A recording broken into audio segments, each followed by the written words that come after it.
Estamos en este espacio que hemos querido darles a ustedes los papitos de nuestros pacientes para responder las diferentes preguntas que han sido muchísimas que nos han llegado sobre la rinitis y la hipertrofia adenoides. Hoy nos acompaña la doctora Lorena Cabrera, el doctor Rosales y quien les habla la doctora Jennifer Triviño. Estamos dispuestos aquí a responder todas sus dudas sobre estas dos patologías, que son muy frecuentes en la infancia, casi siempre se asocian, si el niño tiene una o tiene las dos, y la Organización Mundial de la Salud refiere que se presenta la rinitis en un 40% y las adenoides de un 20 a un 35%. Y realmente eso es lo que vemos en nuestro día a día. Más frecuente es la rinitis que las adenoides. Sin más preámbulo, empecemos con estas respuestas. ¿Les parece? Entonces vamos a responder todas las preguntas que dejaron los papitos en nuestras redes sociales sobre estas dos patologías. Mi hija permanece congestionada la nariz como si tuviera una gripa que no se le quita y ronca mucho. El médico le dijo que tiene las adenoides y los cornetes grandes. ¿Cuál es la diferencia? Bueno, ¿quién responde esta pregunta? La doctora Lorena. Gracias.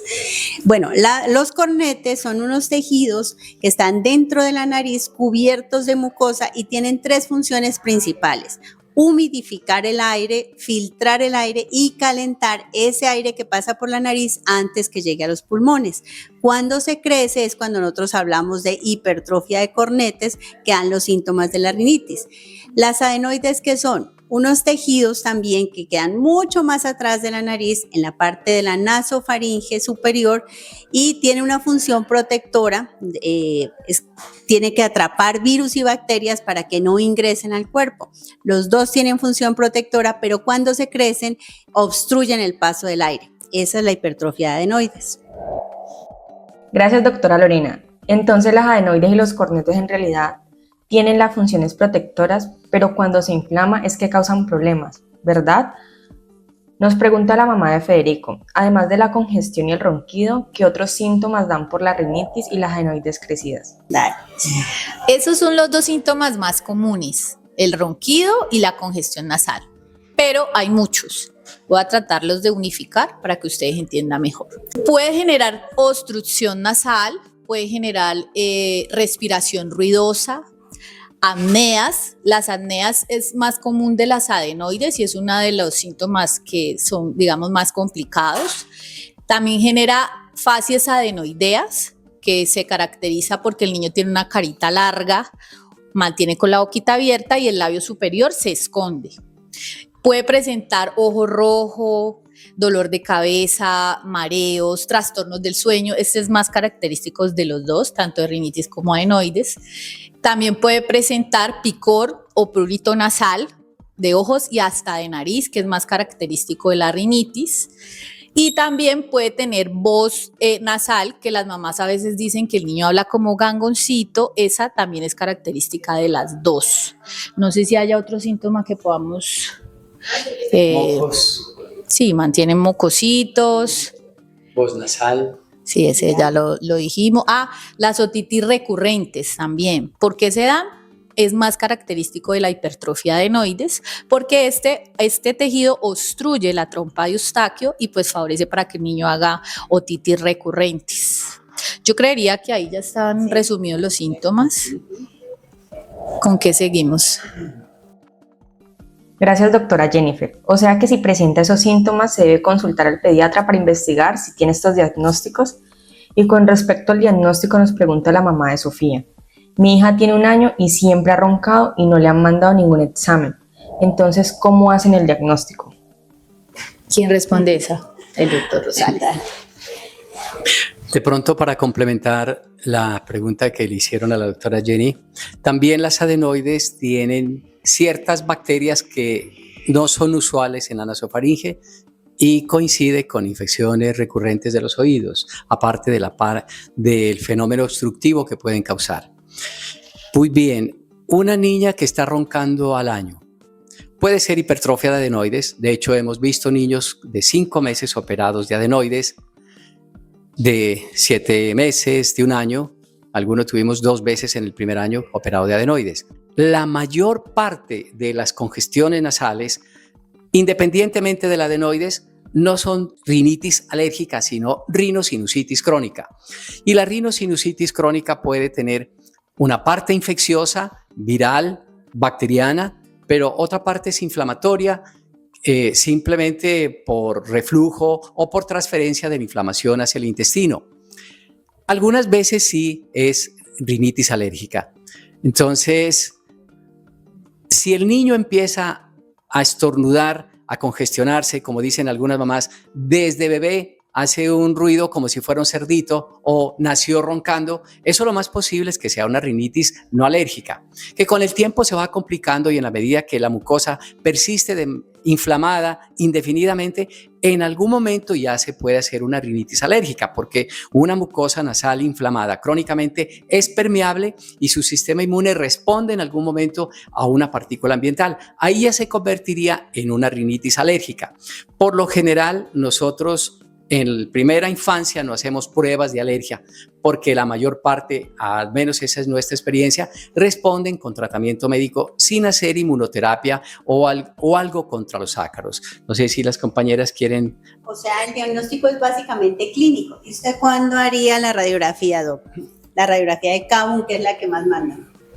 ¿En qué momento la enviaría? Bueno, realmente pues nosotros nunca mandamos una radiografía de adenoides, de Cabun. ¿Sí o no? Nunca la mandamos, porque el diagnóstico es sencillo.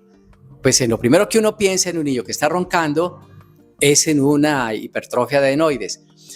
La rinosinusitis crónica la sacamos por descarte, pero es muy común y lo hacemos cuando vemos unas fosas nasales muy estrechas, que eso es atrofia, y unos cornetes grandes y a veces una atrofia nasal. Y eso es remodelación, así como pasa con el asma, que hay una remodelación por inflamación, de crisis tras crisis, inflamación, y los bronquios se van remodelando y estrechando y fibrosando. Exactamente lo mismo sucede en la mucosa nasofaringea cuando hay una rinitis crónica. La inflamación crónica destruye la mucosa nasal y el tejido, y eso se va fibrosando y finalmente se estrecha y crecen los cornetes. Para eso realmente tampoco necesitamos ninguna radiografía en especial, a menos situaciones que uno sospeche una complicación como un pólipo, por ejemplo, una malformación de coanas, y en ese caso pues ya pediríamos una radiografía, una escanografía o una nasolaringofibroscopia.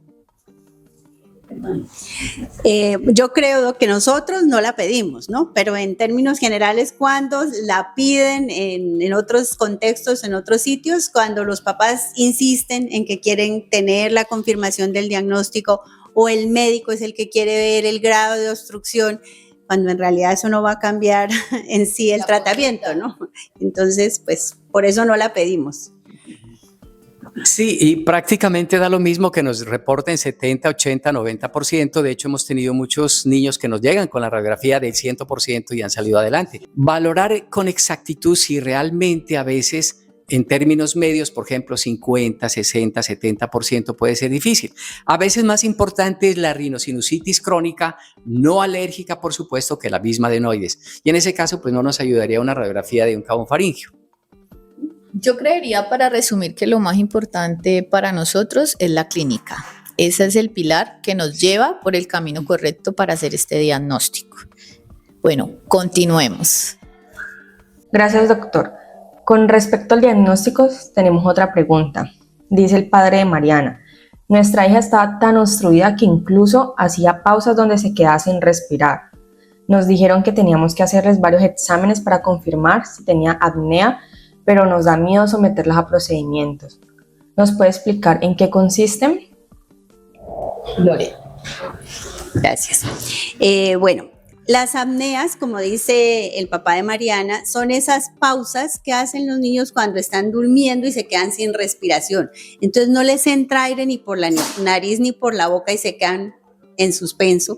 Esas pausas son muy peligrosas porque causan hipoxias cerebrales con todas las consecuencias que esto trae, tanto para déficit de atención, irritabilidad, todos los problemas neurológicos asociados. Con respecto a los procedimientos que pregunta, básicamente son la fibronasolaringoscopia, que es introducir una manguerita por la nariz con una cámara para ir mirando los cornetes, las adenoides, las amígdalas y de ahí hacia atrás. Normalmente lo hace el otorrino, pero como decía el doctor, nosotros no lo necesitamos, no lo mandamos para el diagnóstico de rinitis ni adenoides, sino para otros casos de diagnósticos diferenciales, pólipos o niños que estén haciendo disfonía, ronquitos todo el tiempo, a ver si tienen algo en las cuerdas vocales, masas diferentes, no las patologías que nosotros vemos acá normalmente. Y la polisomnografía es un procedimiento que es tedioso, es complicado, es ponerle unos electrodos en la cabecita, en el tórax, para medirles la actividad tanto respiratoria como los movimientos que hace durante el sueño. Entonces nosotros decimos acá, si el papá está viendo que el niño está en pausa y hace apneas, o sea, ¿qué necesidad tenemos de mandarle examen que confirme que sí tiene apneas? No sé si... Sí, realmente la polisonografía nosotros tampoco la mandamos en global. Nos basamos más en lo que acaba de decir Lori, que vuelvo y repito, es la clínica del paciente, así ahorramos costos a los papitos, situaciones incómodas para el niño, porque estos exámenes son muy incómodos y realmente hay algunas cosas muy puntuales en que creo que las podríamos mandar, pero hasta ahora yo no he enviado ni una. Aquí no se hace. Sí, hay un tipo de apnea central que quizá en esos casos esté indicada, pero la gran mayoría de los casos de apnea están dadas por hipertrofia de adenoides y hipertrofia de amígdalas, ¿no? Si nosotros estamos viendo físicamente un agrandamiento de las amígdalas y sospechamos una hipertrofia de adenoides y además los padres nos confirman que el niño se está ahogando, que hace pausas, que hace esfuerzo después de que deja de respirar un rato y vuelve y respira con esfuerzo, y que eso lo hace varias veces, eso hace una apnea, eso no necesita un examen especial para el diagnóstico. El papá lo está haciendo todas las noches mientras ve dormir al niño. Incluso se puede poner una oximetría de pulso y ve en la medida que va bajando la oxigenación, en la medida que el niño va haciendo pausa, va bajando la oxigenación, si se quiere.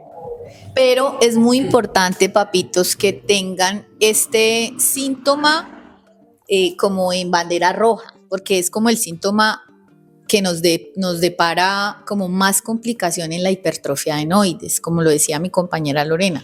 Un niño que esté haciendo apneas de sueño repetitivamente va a terminar haciendo muchos problemas neurológicos. Son niños que no tienen un sueño reparador, o sea, no llegan al sueño REM.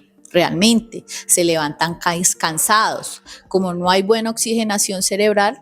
Entonces son niños que se levantan irritados, mal geniados, a veces hasta agresivos, que uno como mamá no sabe ni por qué y resulta que es por eso. Así que papito, si hay apnea en tu niño, consulta inmediatamente. ¿Con qué otra pregunta vamos? Y no necesariamente indica que nunca se hace una polisomnografía.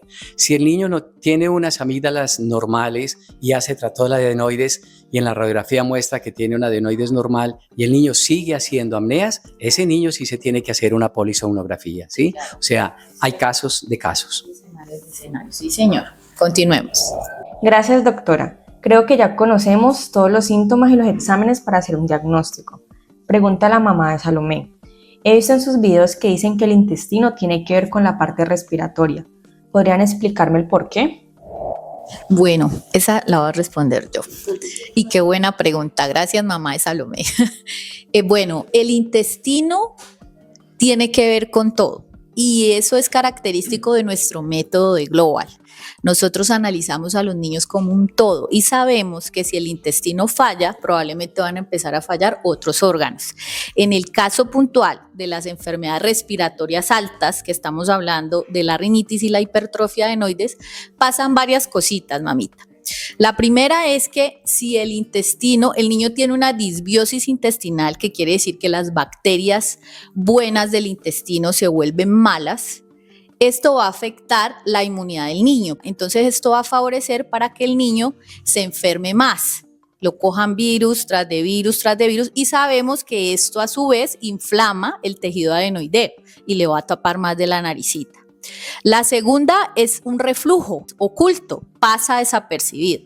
Este reflujo va irritando por el ácido que lleva, va irritando por donde va, o sea, puede inflamar las cuerdas vocales, las amígdalas, las adenoides, los cornetes y de esta manera el niño tener el problema respiratorio del que estamos hablando.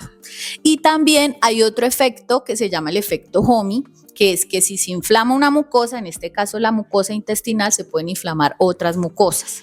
Entonces creería que ahí resumo como las tres más importantes que dan que el niño pueda presentar problemas respiratorios, en este caso altos, por tener alteraciones digestivas. No sé si ustedes quieran agregar algo más aquí, que es súper interesante esta pregunta.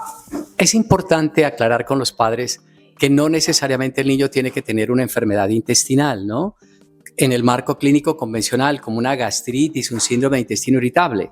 Es suficiente que tenga síntomas de mala digestión, por ejemplo, flatulencia, popos flojos, popos duros, alternantes, a veces duros, a veces flojos, o estreñimiento crónico, distensión abdominal, mal aliento. Esos son síntomas de una mala digestión, de un mal funcionamiento intestinal, y si juntamos todo ese conjunto, estamos hablando de una inflamación de bajo grado del intestino. Ese intestino en esas condiciones es permeable y esa inflamación además la transmite a las vías respiratorias y a todas las mucosas, también hacia abajo, al tracto genitourinario. Ese es el síndrome de inflamación de mucosas. Bueno, ¿qué más preguntas? Gracias, doctora Jennifer. Justamente la mamá de Santiago nos pregunta si la alimentación es importante para el tratamiento. Bueno, como explicábamos ahorita, el intestino tiene todo que ver con todas las enfermedades en realidad, no solamente con la respiratoria.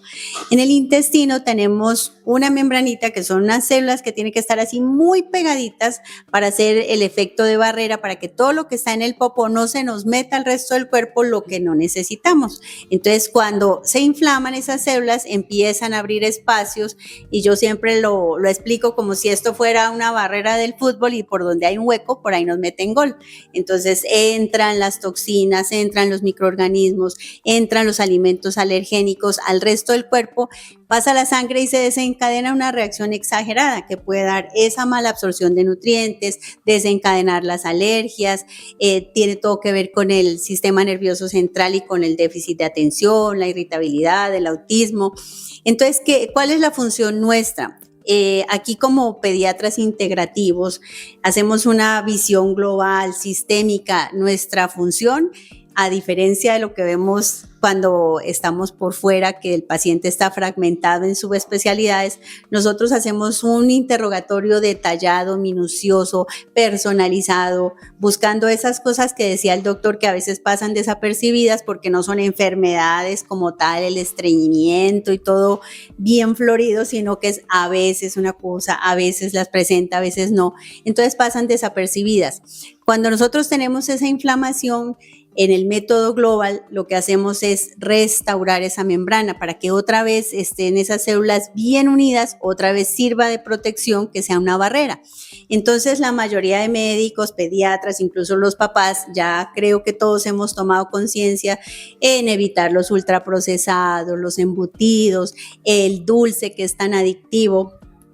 Todas estas cosas que inflaman sí o sí el intestino, y ya en casos puntuales, con este interrogatorio dirigido, como les decía, hacemos ese rastreo, esa función detectivesca, decimos nosotros, buscando qué le puede estar ocasionando el daño a cada uno de nuestros pacientes. Y así mismo va a ser la recomendación. A unos de pronto les afecta más los lácteos, a otros el gluten, a otros el huevo. Eso va a depender del tipo de paciente. Pero para nosotros la alimentación es la base de nuestro método. De acuerdo. Lo importante es que la alimentación es una estrategia general que abarca cualquier tipo de problema que tenga el niño, porque de una u otra manera se relaciona con el intestino y con la alimentación. Entonces, puede que el niño venga con un motivo de consulta, pero también tiene comorbilidades. Igual le sirve un plan de alimentación saludable, nunca le sobra. Por el contrario, le hace bien no solamente para el motivo de consulta, sino para todas sus comorbilidades. Y algo que nosotros repetimos mucho es que no lo vean como la dieta, ¿no? La dieta del preso que está contando los días, como cuándo termino esto y empiezo otra vez a comer mal. Entonces, no, nosotros buscamos es hacer un cambio de hábitos para toda la familia. Entonces, niños saludables, familia saludable, cero enfermedades. De acuerdo, totalmente. ¿Tenemos más preguntas? Entiendo, doctora Lorena. Hemos hablado de rinitis y adenoides, pero antes de seguir con el tratamiento, quisiera que el doctor Medardo nos hablara un poco sobre la diferencia de sinusitis y rinitis y cuando piden las pruebas de alergia, que es una pregunta que hacen la mamá de Sofía. Muy bien. Una sinusitis aguda, por lo general, se refiere a una infección bacteriana y, por definición, una gripa o una infección respiratoria que pase de 10 días con tos con flema y moco verde es una sinusitis hasta que se demuestre lo contrario. Una sinusitis aguda, pero es una sinusitis crónica cuando pasa de 3 meses en términos de infección. Pero hay otro tipo de rinosinusitis, que es lo que les mencionaba ahora, la no alérgica, que no está bien definida, lamentablemente. Es más o menos el mismo tipo de rinitis no alérgica que tiene el adulto que pasa de los 30 a 40 años, que en determinado momento empieza a roncar, se le crecen los cornetes, se le tapa y a él no le pica. Si uno le pregunta a una persona que está roncando con cornetes grandes y tiene una respiración nasal ruidosa que a veces la escucha el vecino, eso es una rinitis no alérgica. ¿Por qué hace eso? Por inflamación, generalmente transferida desde el intestino hasta las vías respiratorias. Ese tipo de rinitis lo estamos viendo muchísimo en los niños. En mi opinión es la mayor parte de las veces y casi todas las hipertrofias de adenoides también tienen a la par la rinosinusitis no alérgica, o sea que hay que tratarla las dos a la vez. Hoy tuve un paciente de 7 años casualmente que consultó porque había sido operado a los 4 años de hipertrofia de adenoides, de amígdalas y de cornetes. Y a los 7 años estaba roncando otra vez, pero solamente permaneció 1 año libre de síntomas y al año empezó a roncar y con congestión nasal. Y las adenoides en la radiografía mostraban del 50%, o sea que no era lo importante. Entonces, ¿qué era el fondo? Una rinosinusitis crónica. Y yo le pregunté textualmente, ¿te pica mucho la nariz? ¿Te rasca mucho? No. Por esa razón suelen pasar desapercibidos la mayor parte de la rinosinusitis crónica. No significa que haya rinosinusitis no alérgica que no pica. A veces pica porque es inflamatoria, pero si le pica tampoco significa que sea rinitis alérgica. En fin, estos pacientes con rinosinusitis crónica suelen pasar desapercibidos hasta que en algún momento ya se congestionan tanto que se vuelven crónicos y dan muchos síntomas. Pero por lo general, eso viene desde los primeros años de vida. Y si es en los primeros años de vida y lo operan de adenoides y le dejan la rinosinusitis sin tratamiento o no responde al tratamiento convencional, ese niño permanece bien un tiempo y al tiempo está más mal, con muchas más secuelas porque ha pasado un tiempo mientras que no se le ha hecho tratamiento hasta que mostró síntomas, pero ya hay cicatrización y secuelas. Obstrucción de las vías respiratorias, coanas estrechas, hipertrofia de cornetes y adentro hipertrofia de mucosas. Doctor, ¿y las pruebas de alergia? En realidad nosotros casi nunca pedimos pruebas de alergia. Más o menos en las pruebas de piel, del 8 hasta el 30% han demostrado unos falsos positivos. Yo pensaría que quizás mucho más. O sea, no significa que si hay una roncha, ¿sí? Un abón, ¿cómo se llama? Necesariamente implique una enfermedad. Puede que no, puede ser que no, y muchas veces da eso. Si el cuadro clínico se correlaciona con una respuesta fuertemente alérgica, posiblemente. Pero como la mayor parte de los problemas respiratorios, al menos es mi impresión, tanto de rinosinusitis crónica, son no alérgicas, incluso las asmas, la mayor parte, en nuestra opinión, aunque los estudios y las estadísticas reportan que hasta el 80% son de carácter alérgico, nuestra experiencia es muy distinta. Prueba de eso es que los niños asmáticos y los niños que vienen acá con congestión nasal responden favorablemente al tratamiento sin hacer nada contra los ácaros, ni contra los polen, ni contra los pelos de perro de gato. O sea, nosotros no hacemos inmunoterapia. Entonces, ¿cuál es la razón? Y también otra prueba importante de que no todo es alérgica es que, por ejemplo, los niños asmáticos, después de los 6, 7 años que el sistema inmune está bien, más o menos ha madurado, el niño empieza a mejorar. Quizá no sea por la inmunoterapia, sino por la madurez del sistema inmune que ya responde muy bien a las infecciones. Por eso coincide después de los 6 años que las infecciones son menos frecuentes y las crisis desaparecen. Y los padres lo saben, dicen, no, es que eso más o menos es hasta los 6 años, después no se cura el asma. Generalmente pasa eso, ¿no? Algunos casos no. Entonces, pues posiblemente porque su sistema inmune ya se defiende muy bien, ya no hay infecciones, entonces ya no hay los detonantes número 1, que son las infecciones respiratorias virales.